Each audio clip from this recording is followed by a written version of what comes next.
I'm Diane Simmons from Cape Connection in Jackson, Michigan. And today we are going to work with a variety of fondant and gum paste tools. Hopefully I can help you if you're having struggles or if you haven't used yours yet because you're afraid of them or something. We'll answer questions and make it a little bit easier process for you. Okay? So we're not going to jump right in until I show you today's prize giveaway.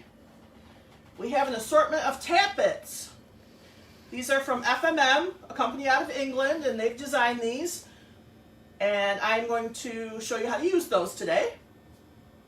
Okay? But we have, like I said, a little assortment there going on.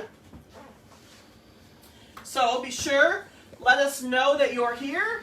Just give us a quick shout out, say hi, share the video. We appreciate any and all shares. But again, just let us know you're here so we can get you entered to win. All right, first thing we're going to do, I'm going to hop over here. I know some of you might have watched, I used this in one of the other videos, but I'm going to go over it a little more in depth. Actually, Eric, can you zoom in enough for this, or should you walk over? We're going to have Eric walk right over here for just a minute, okay? So, sorry about the light fixtures and everything. You got to walk past there. Okay, so this is just one of the KitchenAid attachments, all right? This is the pasta machine. To put these in, you just loosen up your screw here, and then push that in, and then tighten your screw back up, okay? There are also, if you don't have a KitchenAid, there are also just little portable machines, okay? Countertop type pasta rollers. I've actually got one. So here you can see, so if you just buy a pasta machine from Joanne, Michaels, these are great coupon finds. Okay, you can get them probably for around $10, I think. All right. So this would be just your basic pasta machine. It comes with a little hand crank. I don't even know where my hand crank is anymore. Okay. Honestly, this is what I started out with 20-some years ago. We just won't mention how long ago. All right. But then you can buy motor attachments, okay? So we've got that option. And then I jumped up to the KitchenAid attachment and never looked back. I do pull these out for class every now and then, but for the most part I don't really use the handheld anymore. But it's all the same principle, okay? Just kind of an FYI, why you would even want a pasta machine, okay? They are, it is just night and day, the difference and what you get, because everything is consistent thickness once you roll it out with these, okay? I know, yes, you can use a rolling pin, you can put the little things, the little silicone rings on the end of them to get them the thickness, but these are just, I can't even explain to you how nice these are. It's well worth the money, even to go get a hand crank one. And if you've got little kids, you can have them stand there and crank the pasta roller for mommy. It works well. Or daddy. Okay, but especially if you get into doing any sort of gum paste flours or even fondant flours, the thicker they are, the chunkier they look. So if you've got the roller, you can get it so much thinner than you can hand roll them, okay? So, putting down a little powdered sugar, and then this is just some wrench-off fond that I'm working with. I have not added any Tylos or CMC powder. Oh, I don't even have any sitting there, sorry. I thought I had some sitting there. I haven't added anything to it. It's just some straight fondant, okay? If you have a fondant that tends to be a little bit soft, or if your room is really hot, or if it's very humid out and your fondant is sticky, I would either, at the very least, I would say add some powdered sugar to it, okay, just to thicken it up a little bit. But you can also put some, as I mentioned, the Tylos or CMC. It's Mary Cat CMC powder, okay? And that is basically a man-made thickening agent. It will thicken and tighten your fondant up, okay? So it's not so stretchy and won't distort on you. The other thing too that the CMC powder will do is it'll help fight humidity, okay? So fondant itself typically has glycerin in it, and it is very humid sensitive. So if it's raining outside, or if you live just in general in a very humid climate, I really recommend put some CMC in there just to help bind it up a little bit. Otherwise, especially if you're making like a fondant bow, for example, like a loopy bow, which we're going to talk about that in a little bit too. But if you're doing something like that, if it starts pouring rain for 2 or 3 days straight, that bow will literally collapse down on the table and just flatten out. Okay? If you're working with, put some CMC powder in here, or even just outright work with some gum paste, then you're much less likely to have that problem. Okay? So, our pasta roller. You always want to start, and you just sat here and watched me. I rolled this out, so I got it down to a workable thickness. Anyways, you don't want to just take a clump and just try shoving it in here, okay? I'm not going to show you because it will gum up my wheels and everything so bad. So you want to roll it out, and you always want to start at the thickest setting, okay? And what I mean by that, when you look at your wheels, they're the furthest apart. Okay, so always start there, and then gradually just go down one number each pass through, okay? So we're starting it, this one starts at number 1 for the thickest. Most of them start at number 1. Some do start at like 10 or 7 for the thick and then go backwards. But this one starts at 1, okay? So, you'll get a little noisy when I turn this on. Alright, so we fed that through, and I'm going to go down 1 click. Alright, we're going down another click. So that was number 3, and I'm going to take this down to number 4. Okay, you see how much bigger that got? So there we have our fondant all rolled out to a nice thickness, okay, or thinness, I guess we could say. So we have Eric hop back over here, and now we are probably just going to zoom down in for most of the rest, so you can see what we're working on. Do this about how we did the day. Zoom in that close. Alright, so we have a variety of different things that I'm going to work with today. Pull my chair over here so I'm not stooping over the whole time. First one I'm going to show you, well, I've got a nice long strip rolled out here. This is FMM strip cutter, okay, and this is adjustable. If you notice all these little different spacers that you've got, okay, you can set these, and depending on how you put the wheels on, so I could make like that, a very thick roll. I can take some spacers off and then put them back on the outside. So then we've got a thinner roll, okay, and then this has a screw in the end of it, and you just screw that back on. Alright, and then I normally just go test it real quick on my table, make sure it's rolling nice.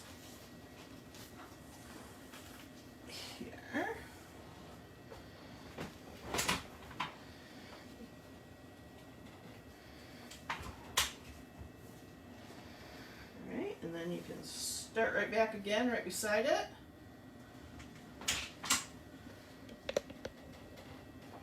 Okay. And just pull your little scraps out. But there you got your strips all rolled out. Okay. So if you want to, as I was just talking about a little earlier, if you want to make a bow, all right.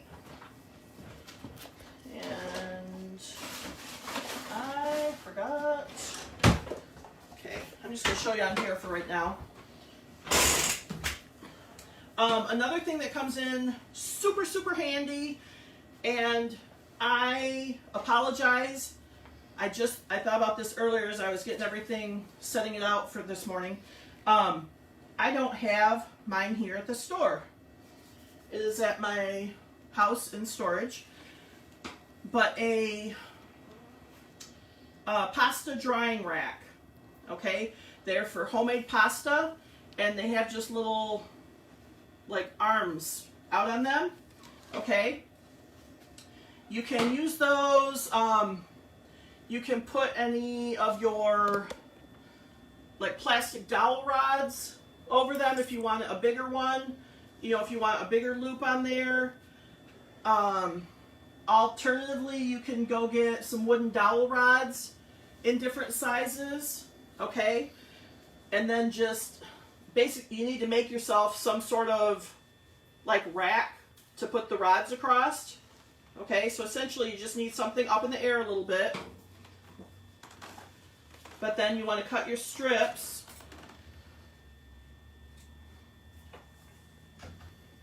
Okay. And we're just going to cut these so they're all the same length. But then if we had, you know, again, like I said, you just need something to hold whatever. If you're using a wooden dowel rod, a plastic rod, whatever, you just need something to hold it up in the air. And then this is one of our water brushes. And you just want to put a little bit of water right there on the end. Okay. Loop this over. And then just a sec here. Okay, and then you want to pinch that together just a little bit. All right. So there is, I'm moving that around enough so you can see that. And then once that dries, you just leave that hanging. Okay, so you would go through, make all your loops, you know, again, just using a little bit of water on the end, pinch everything together, let them all dry. And then once they dry, we're pretending right now, you'll have all your bow loops. Okay? And then you can put them together. I personally will normally try and color some chocolate the same color. They go together so nice with melted chocolate. Just pour a little dab down on some parchment paper. Okay? Put some chocolate down. Go through, put all your base loops in. Let that set up for a few minutes. Put a little more chocolate in. And start adding more loops, okay? And just keep going until it's as full as you want. All right? Any questions on the bows?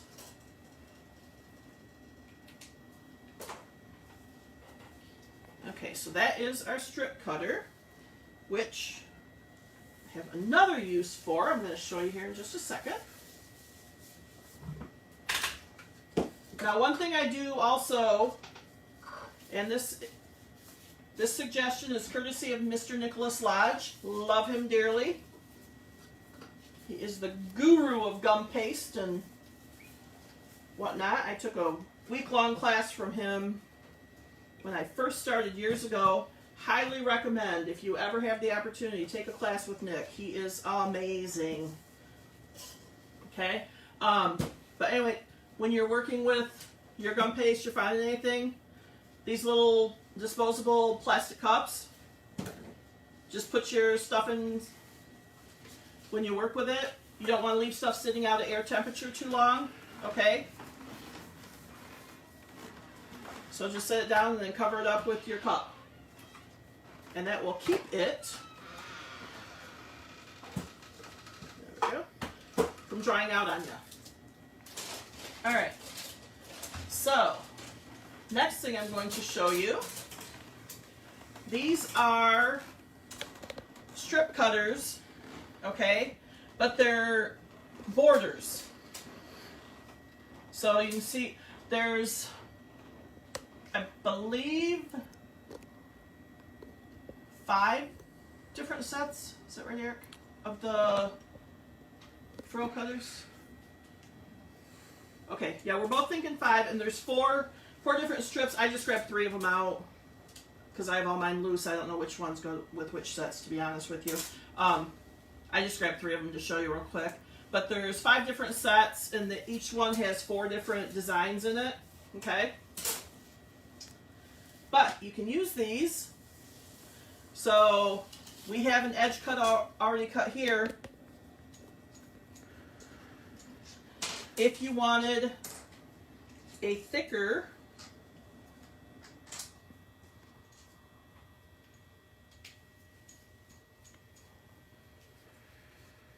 so I'll make sure that's not sticking. Okay. So we'll cut a thicker strip here, and I'm just going to do a little bit. We don't need all that.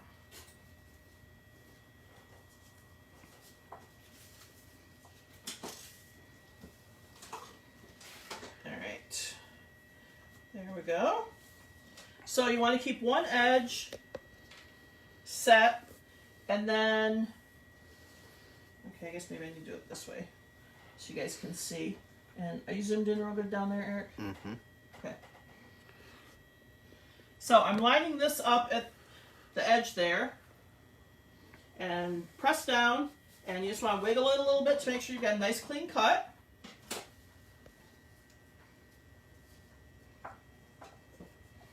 All right, and then you can cut this as long as you know, if you want to go all the way around a cake or something with this border, you can cut it that long and just work on your, the whole table and just keep going down so you don't have to piece this together, okay?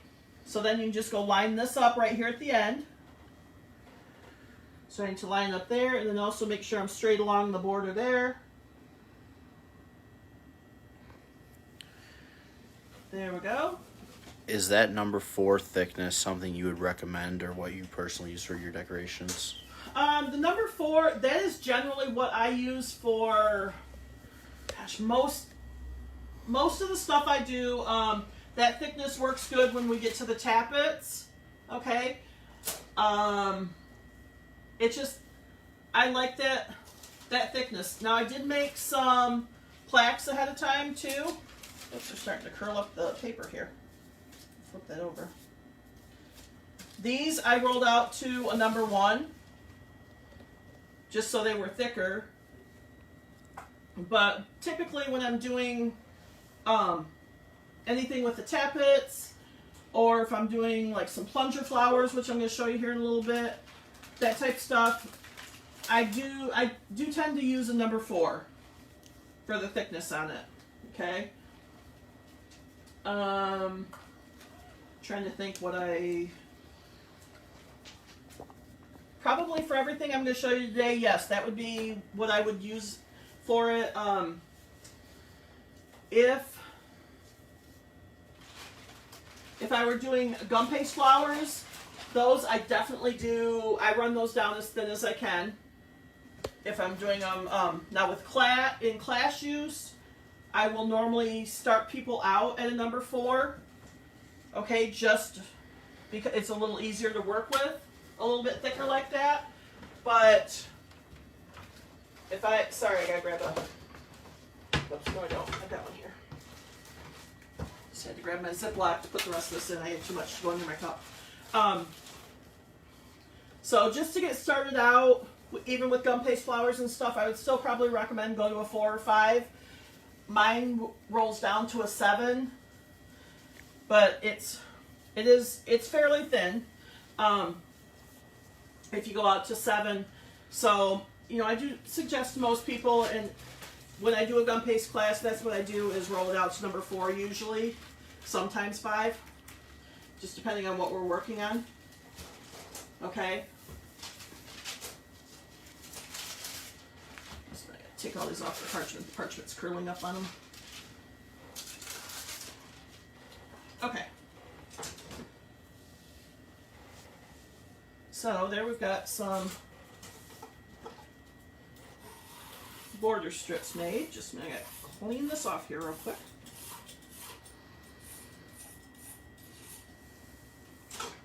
We'll broom later. Today will be a good mop day.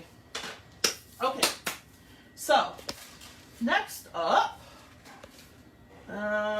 let's show you. I think let's start with some tappets. Then we've got some molds and different things to play with too. Okay. So, tappets. There are tons and tons of options. Okay, I just grabbed a few. I got some leaves. I got a couple different letter fonts. This one has some animals on it. I think we probably have, oh my gosh, Eric knows a little bit better than me. What about 25, 30? No, more? Oh, he's saying more. Okay. There's a lot of different sets of them. Okay.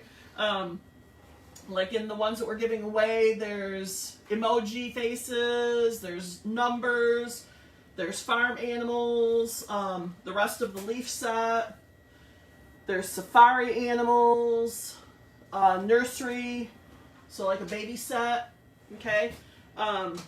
There's all kinds of them. There's a lot of different fonts available, okay? So we're just gonna, I'm not gonna show you all of them by any means because we would be here all day, but I just want to show you how to use them.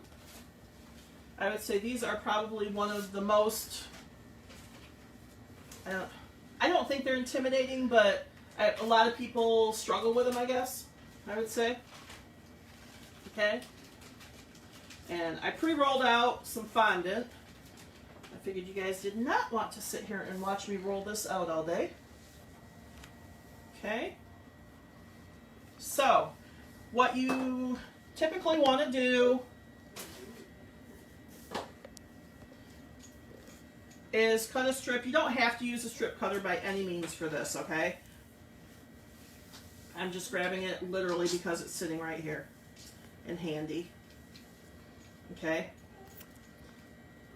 But depending on what you're cutting, so I'm going to cut the bigger letters. So you want to make sure, whoops, and I'm sitting here telling you to do something and I didn't do it. I should have left it where it was set. Okay, so just make sure that the strip you're cutting is wide enough for your letters here. Okay?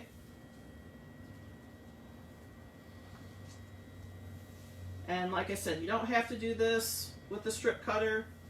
This is purely because I have it sitting here. You could absolutely just take a palette knife or something and run down through here. Here, we'll do it that way since you've already seen the strip cutter. So there. We just cut a strip of fondant. And you basically want to work crossways with these, okay? So this way you can go in, say I want the letter H, okay? So the H is up here at the top. See that right there? All right. I don't want to sit here and try and cut it like this because then I'm going to have waste. I'm going to cut some of the G and I'm sure I would cut some of the I, even if I were trying to be real careful and get just the H. All right. So we cut crossways. Then I can go in right here, get my H, and you want to press down and then just scoot it around on your table or your cutting mat, whatever you're working with. Oh, and look at already coming out of my mold. That's not going to help me show you. getting a little too dry on me already. All right, let's do another one so you can see that better, hopefully. Hopefully this one will stay in there.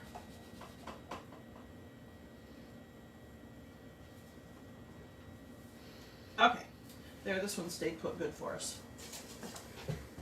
So, sometimes, this isn't a letter that you need it with so much, but sometimes you will need, like you can see where this little leftover is up here in the G. You might need a pin or a scribe tool. Typically, like, I'm going to show you on the other font that we have. So like the A right here out in the center, okay, or this B where you've got that center out there. You're going to want to take that and just pluck out your excess, which this got used in class and didn't get plucked out. So we've got some dried up in there, okay? I'll cut one of these real quick too, just to show you. Actually, I'll cut the A and the B so you can see. All right. So when they come out like that, you just want to go in, and this is called weeding, okay? You just want to weed out the excess that you don't need for your letter, okay? And again, this is just a scribe tool, but you can use a pin or something with that too. All right. So once you've got those cut, the reason they're called tappets, and this kind of freaks people out the first time I show them usually, you want to just bend that a little bit and tap it on the table, and your letter will come out. Okay? So we're going to tap it, and our letters come out. So there is our A and our B. All right. We have an H up there in the other font. So now, to attach these,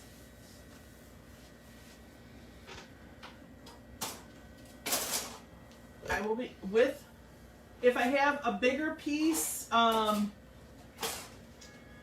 so let's see, if I were cutting out, for example, like the little bunny on here, you're going to see a purple bunny just because that's what we got. Okay, so we got the bunny there. All right, if I were going to attach a bigger piece like the bunny, yes, I would probably use my water pen. Okay, so I would just flip that over and just dab some little bits of water on there and go pick that up and then place it where I wanted that way. Okay? With letters, what I usually do instead is take some paper towel and just 1 second, let me get this wet.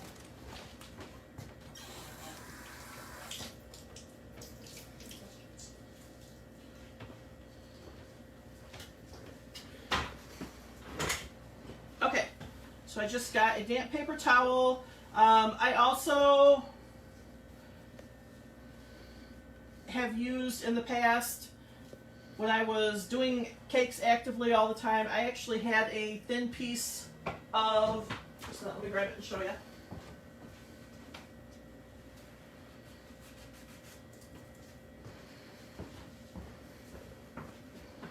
Just some very thin foam like this, okay? I had a quarter sheet pan that I cut a piece of this to fit in. I would get this wet, not dripping, just damp, and set it down in that pan. But then just set your letters over there, okay?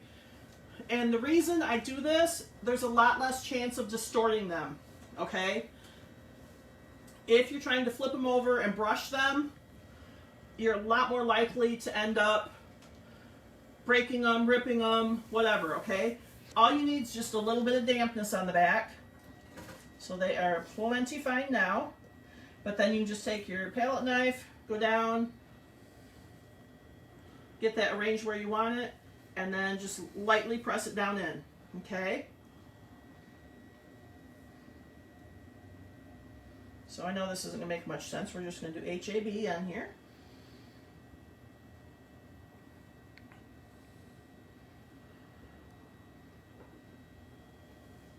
Okay? So again, we just used a damp paper towel, sat the letters on there for just a minute so that way we can pick them up with our palette knife and not distort them too bad. Move them over and place them where we want them. Okay?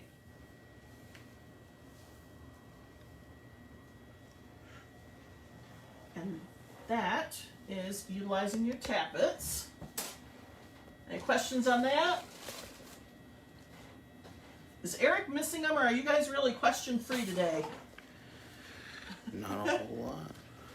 All right, Eric's swearing he's not missing questions, so we'll keep rolling. All right. Next thing, I guess we're just going to keep using this light purple while we're rolling along here. I'll make sure I don't have any damp spots from the paper towel there. Okay, so next thing I want to show you is plunger cutters. We got a question. Oh, we got a question. Woohoo! Yes. What do we got? Someone wants to know when you're going to write a book. I've wrote 2 already. Thank you very much. For all the other stuff. I don't see that happening.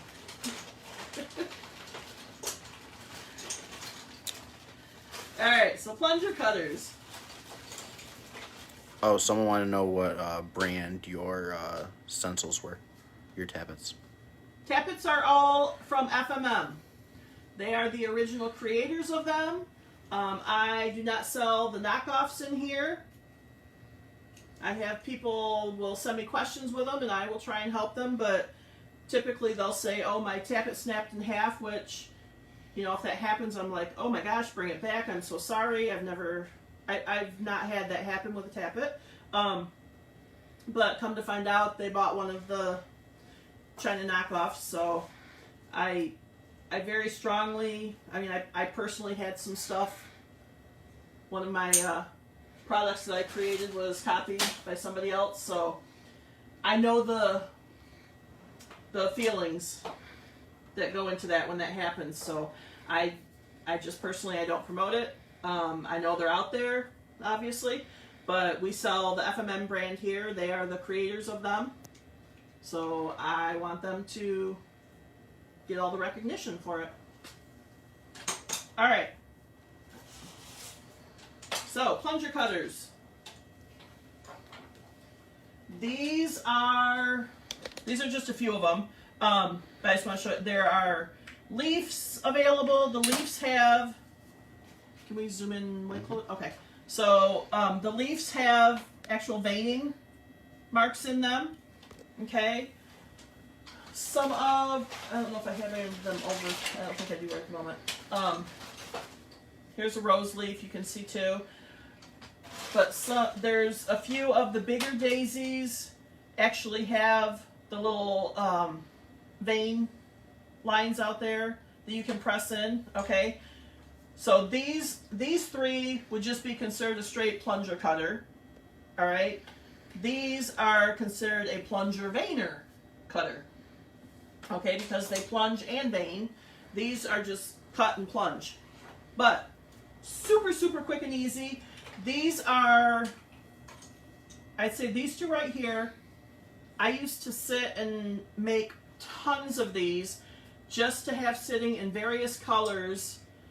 I would take a, like the little nuts and bolts cabinets that you can get at the hardware stores, okay, with the tiny little drawers in them.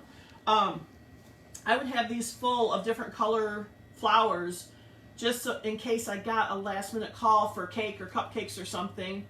These work awesome for that, okay? But anytime if I had fondant rolled out or gum paste and had it left over, okay? So I just cut, wiggled a little bit, and down in your flower former. Whoops. Wiggle, down in your flower former. Alright? Same thing over here. This one is just a 5-petal, just a basic. Okay?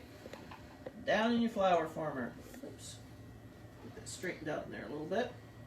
And flower formers, these are just made from the same material as your candy molds, but there's different sizes available. This particular one works well. I think this is the inch or inch and a quarter one, but it works great for these size, and you can just plop them in there.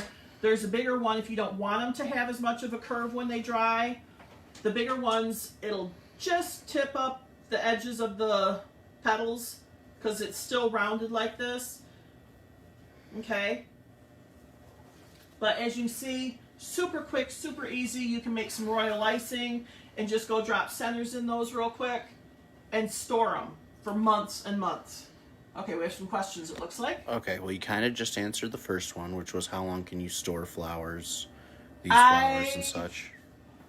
Do I still have any sitting over there? I think I threw all mine out, but I literally used to make them. I made them all from gum paste. Okay, I don't have any sitting over there anymore. I would always make mine from gum paste rather than fondant, because the gum paste doesn't have any glycerin or anything in it to worry about them softening up and molding or anything. And honestly, I don't. When it's rolled out this thin, I don't believe you're going to have issues with molding. But I would have these. I just leave them in here until they were completely dry. I just set them there a couple days. I might go back and go, oh yeah, I got flowers to pull, and then I go take them out and put them in the storage containers. But like months. I literally would have them sitting there for months. It was just, I can't even tell you how handy it was just to grab those for a quick filler if I needed something for cakes. And then someone was asking if hot hands ever play a factor in like doing the flowers or using certain tools or... Hot hands do play factors. Hot hands are not always our friends. Okay? If you have super hot hands, what I recommend, grab a bag of frozen peas, frozen corn, something, have it sitting, have a couple sitting here. If you need to, just go set your hands on those for a minute, just to cool them off. Okay? And then for if we sell products, do we have the plunger cutters on the site and flower formers? The plunger cutters, I just found out, because I had another gal looking for them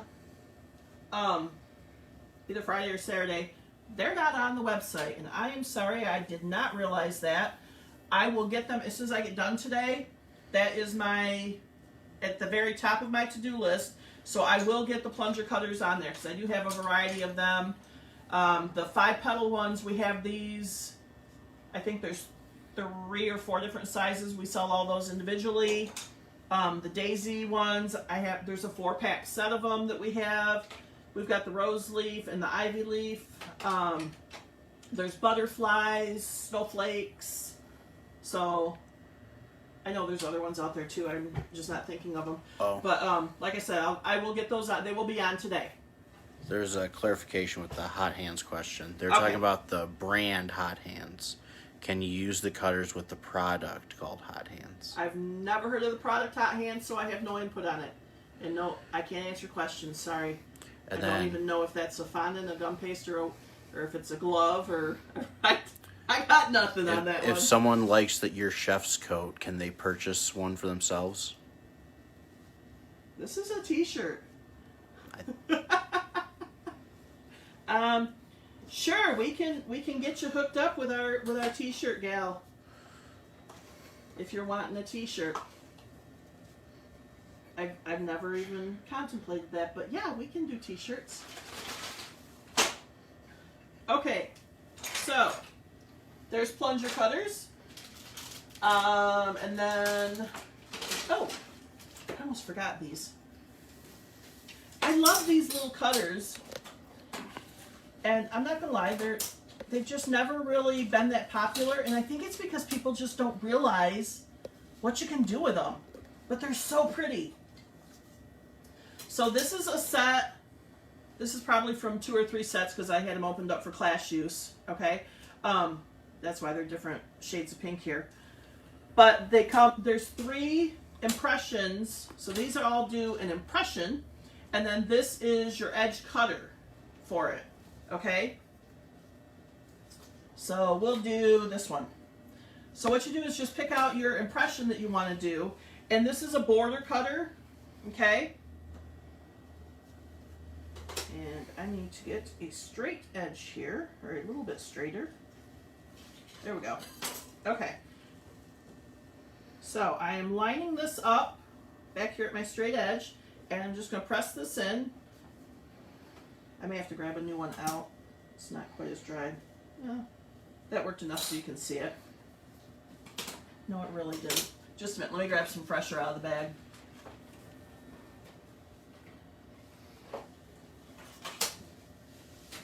I can't give you a bad impression of these because they're really awesome.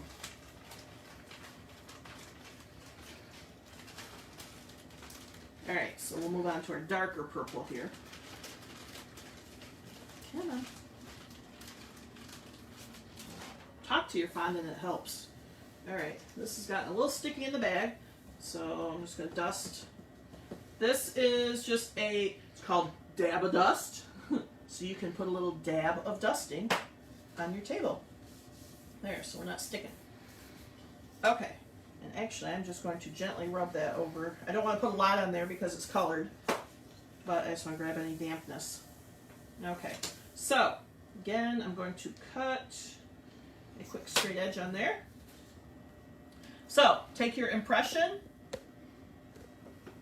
of choice and you want to press that in. Okay, lift that up, and then you can go down, just do your next batch. Okay, and I want to lift it and just make sure it's not sticking. But then you just go in with, this is your edge cutter, okay? So it just cuts the edge there, and you have to line this up. What is your dusting of choice? Do you use cornstarch? I normally use powdered sugar in my duster. And that's one of those things, if you line up 10 people and ask them, you'll probably get 10 different answers. So I know some people use a combination. Some people use only cornstarch. I tend to use powdered sugar in mine.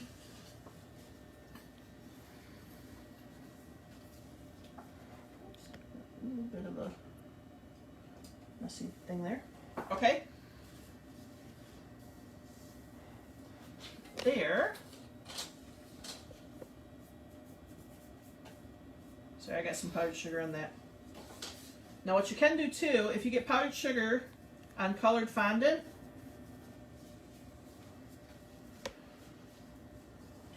you can either wait until you have it attached and go back. You could take a dry pastry brush or even just a brush, one of your paint brushes or something, just something soft and floppy. You can also go in. This is just a little ball of my fondant, okay? You can go in and just kind of gently tap that on there, and that will pick up the powdered sugar also off there if you get colors on. If you do, just a FYI, if you do a cake, say I put this purple fondant on an entire cake and I had marks on it, you can just take a bigger ball of it like this and literally just go rub it on your cake, and it will clean up your powdered sugar on there, okay? And you can see where it just picked it up off the table when I just rubbed it. But if that were your cake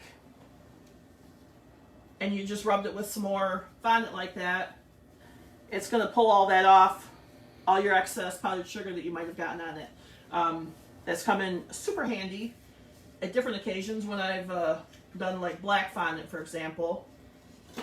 That one is always just a nightmare trying to keep the powdered sugar off of it. And the other thing you can do also is to color your powdered sugar with a little powdered food color to get it closer to the color of your fondant. If you're doing a large, like that I have done if I were doing like a 4-tier cake or something, especially for competition cakes or something.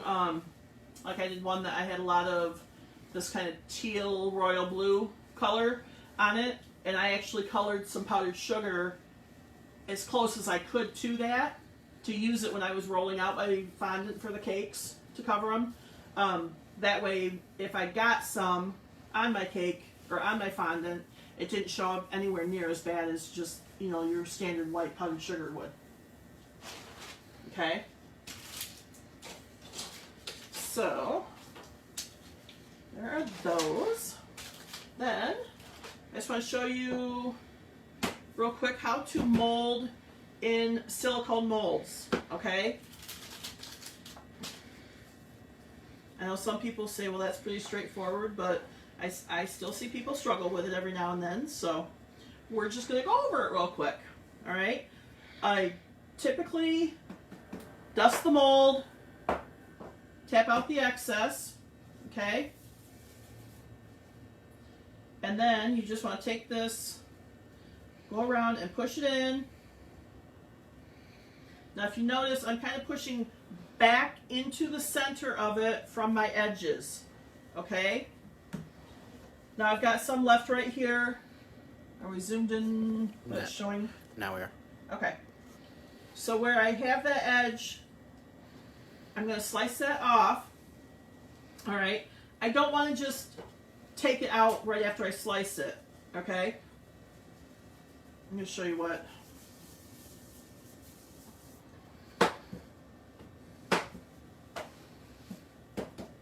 Okay, so this I'll see a lot of times where people, you know, obviously there's too much there, and they'll just go do that and then pop it out, okay? You've got a little bit of deformity, and especially if you're using, this mold is fairly deep, okay, so you're not going to notice it as much. This is one of our Katie Sue molds, and they're a lot thinner to give you more realistic looking. I'm going to open this up and do one of these here in just a second too. But you want to get in the habit of coming kind of what I call cleaning up the edge of those, okay? So I'm kind of gently pushing back in towards the center of the mold, just out around the edge of them, okay? And then that'll give you a lot cleaner edge out there when you're done. So then here, we'll open this up.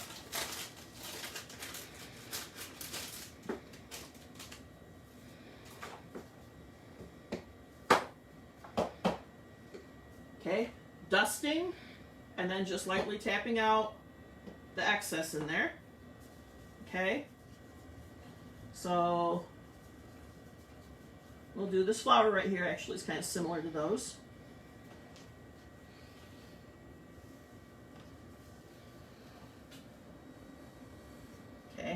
And I typically just work that off with my fingers as I'm kind of working along. I just work the excess off. You can definitely take your palette knife and kind of slice it off there if you want. No problem. But again, go back and just kind of gently, I'm pushing at the edge back in towards the center just to clean my edges up. Okay? But there. Zoom down in there and see that. Okay, and then where the powdered sugar from dusting the mold is on there, once these dry a little bit, just quickly take a brush and that'll brush right off there. Okay, it's nothing that's going to stick on there or anything. All right, do we have any questions before we... Oh, I took a little more time than I planned on today. Sorry about that.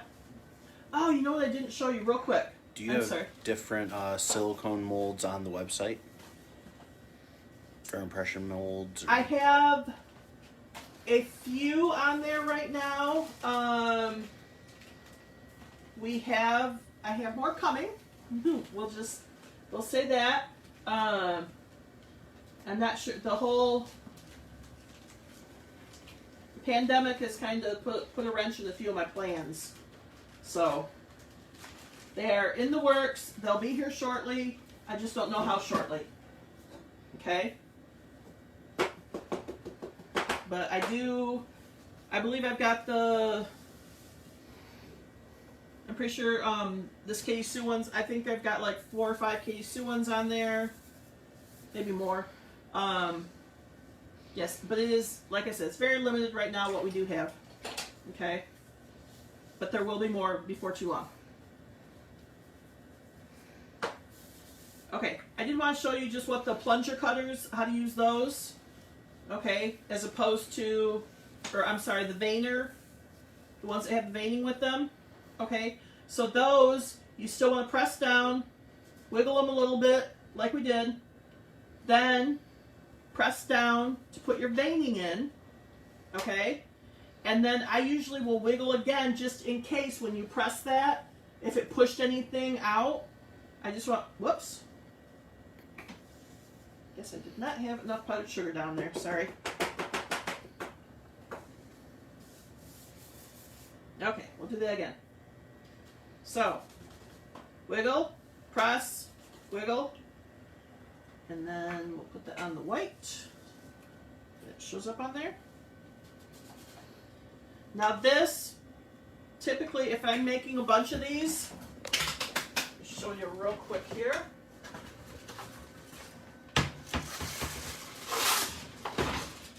I will take some aluminum foil, okay, just regular old aluminum foil, and crinkling it up. And then I just kind of take my fingers on both sides of it. Can they see what I'm doing? Mm-hmm. Okay. And I just kind of go around. I'm making just some little waves and stuff in the foil. Okay? But this, just drop these around at different spots. And this is something else that you can make tons and tons of these up ahead of time. Super quick. Okay? But you can see just from the different, how they're laying on the foil there. This is how they're going to dry. But you've got a lot of natural shaping that way. But you saw how quick and easy I just made those for. Okay? You can whip those bad boys out in no time flat and have all kinds of them. Quick and easy. And then they're immediately available for filler. Even if you're piping buttercream flowers, for example, these are awesome to put in there. You know, you can still mix in fondant leaves in with your buttercream flowers, okay? And they look absolutely fine. How long are they good for? Again, they're kind of indefinitely. I would not recommend making them airtight, okay? That is why I normally used, oh, I don't want to have you grab that thing to show them. But like I said, just one of those little tool caddies that they use them for nuts and bolts and stuff, like at Lowe's, Home Depot, you know, over in the tool section. But it's just the cabinets with a bunch of little drawers. The dust is off of them, but air is still circulating a little bit, okay? So it works out great.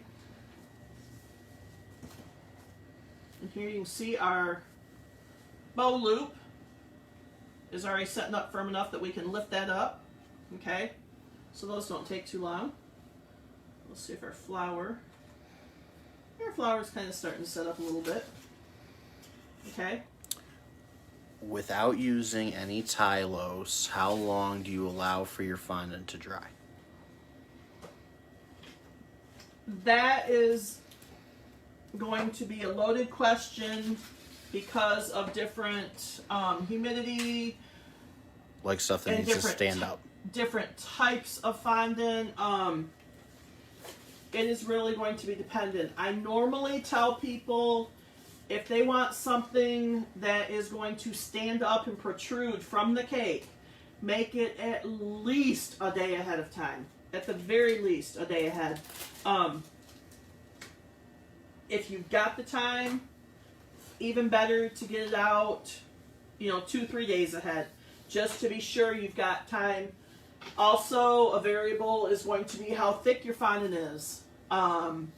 If you're making, a ball, for example, that's going to take a long, you're going to need 3, 4, 5 days, depending on the type of fondant you're using, depending how humid it is in your area, if you've got air circulation, as far as if you have a fan on it, anything like that.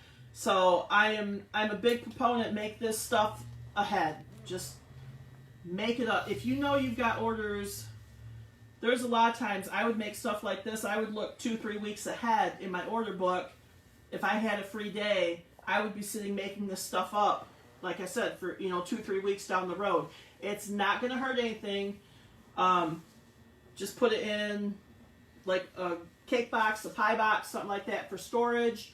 Like I said, you don't want it airtight because you're risking, if there's any humidity, like if I pack these up right now and they weren't completely dry, that humidity is going to ruin them and make them mold. Okay?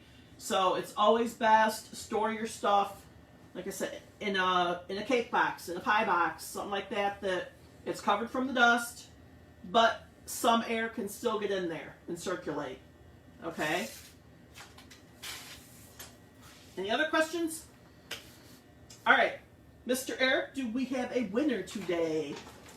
Oh, boy, oh, ever do we. Woohoo! We do. I just got to find their name. Give me a hot second.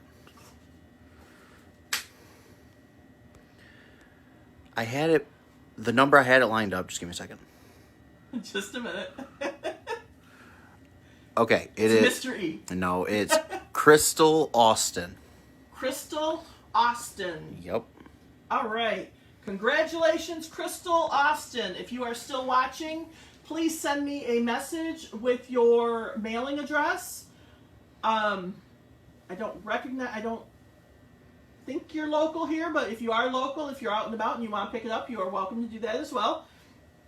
Or I can ship it to you. But if you can just send me your address, I will get it mailed out yet today, or we'll have it out tomorrow for you. Okay? So, if there are no other questions, that is the end of our show today. So, I will see you on Wednesday. Not really sure what we're doing. I don't know. I know one of these days I got to cover a cake with fondant for you, so that might be in the works either for Wednesday or Friday. So, I'll think about that. But either way, I will post it tomorrow, what we're doing for sure on Wednesday. And thank you so much for joining us. And I hope to see you on Wednesday. Have a great day. Bye-bye.